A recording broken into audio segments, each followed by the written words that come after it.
The farmer's family watched unbelievingly, and their look said at least 1,000,000 to 1. There didn't at first seem to be any sign of Gwen's markings on the wet stone. We dried it and brushed it with talcum powder. Seems like the top of Scotland coming out. Yes, it is too. See? Yes. Yes, it's coming out well, actually. Yeah, see all these little curves and midges. Do you recognise anything else there? Spiral, looks like a spiral. The original art was drawn in Sydney. Right, it is close. Huh.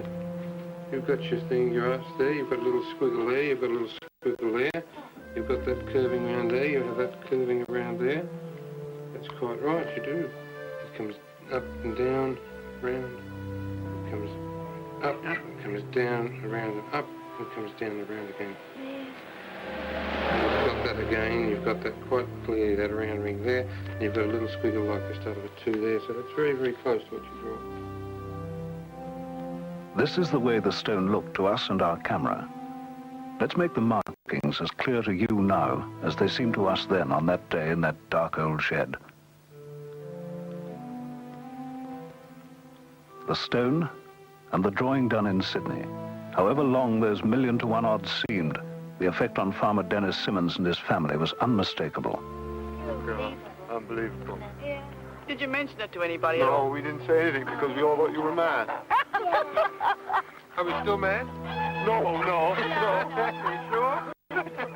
Explain reincarnation by saying that it is fantasy or genetic memory or something that they've read in a book.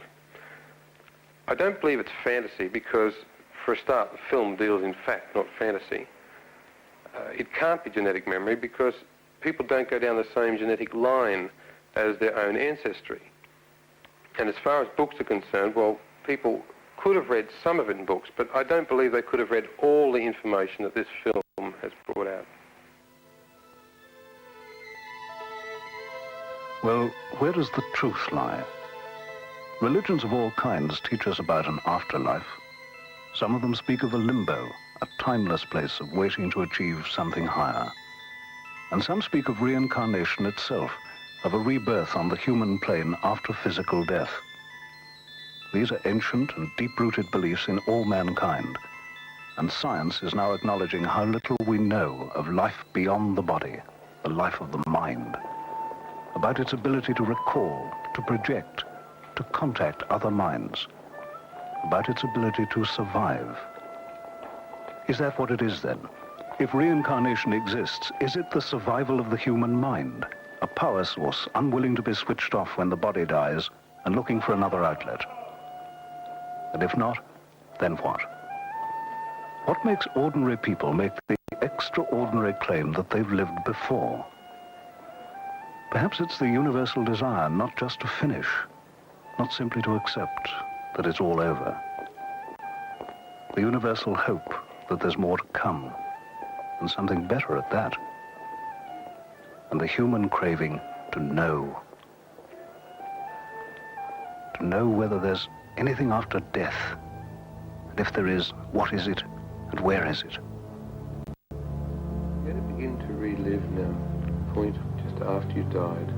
And you feel yourself going to wherever it was that the man took you after you talked to him. For Dorothy Howman, it was heaven and a loving reunion. Walking along, just walking along the road. I can see his snigger. His papa. His papa. Papa! Papa! Papa! Papa! Papa!